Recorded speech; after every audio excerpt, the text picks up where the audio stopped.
Football players are some of the fittest humans on the planet. Elite cardio, elite conditioning, tested constantly. So here's the uncomfortable question nobody likes asking. How do some of the fittest athletes alive collapse and die mid-match in front of thousands of people? The obvious answer, it's just bad luck, is wrong. There's a real, traceable reason this keeps happening, and it has almost nothing to do with fitness. Here's exactly what happened. Let's start with the facts, because this topic deserves them straight. No padding. Marc-Vivien Foé, Cameroon International, Confederations Cup semifinal, 2003, 68th minute, no contact, no collision. He simply collapsed in the center circle. He died before he reached the hospital.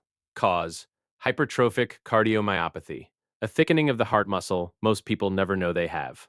Antonio Puerta, Sevilla, La Liga, 2007, collapsed in the tunnel after briefly returning to the pitch following an earlier episode. He suffered cardiac arrest multiple times over the following days.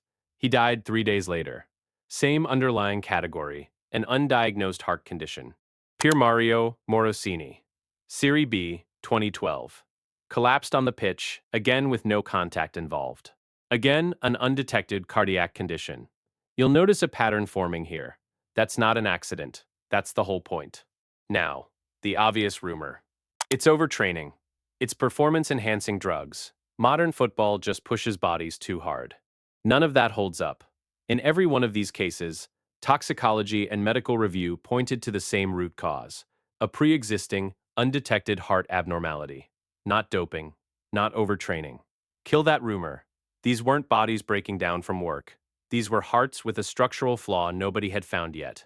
So, what's the real why? Three things: not luck, not mystery, traceable, structural reasons. 1. Cardiac screening standards aren't uniform.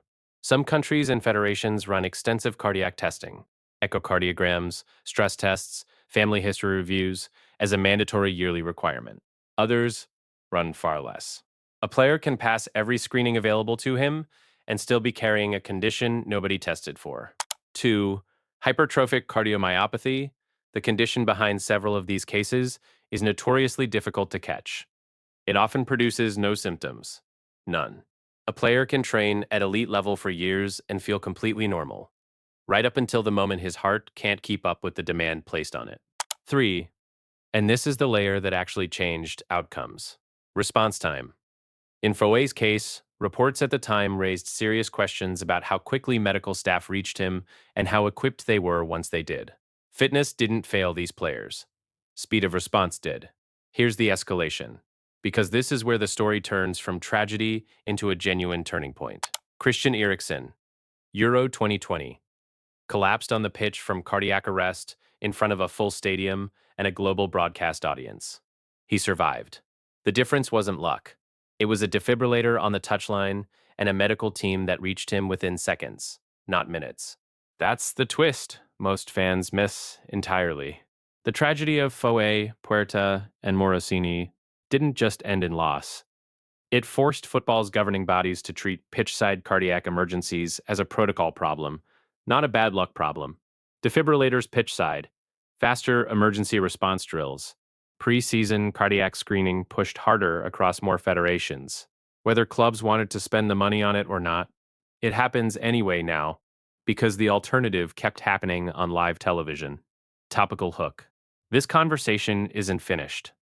Screening standards still vary significantly by country and league, and debates continue over whether lower-resourced federations have access to the same cardiac testing wealthier ones do. Every time a player collapses anywhere in the world, that conversation reopens immediately. Zoom out.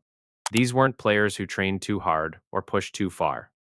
They were athletes carrying invisible conditions that standard fitness testing was never designed to catch. What changed the outcome for players since Eriksen wasn't better genetics or better luck? It was faster defibrillators, faster response teams, and screening protocols built directly from what these cases exposed. The game didn't get safer by accident. It got safer because it had to. The game has not changed. You have. You're welcome. Subscribe if you enjoyed this type of content. It means a lot.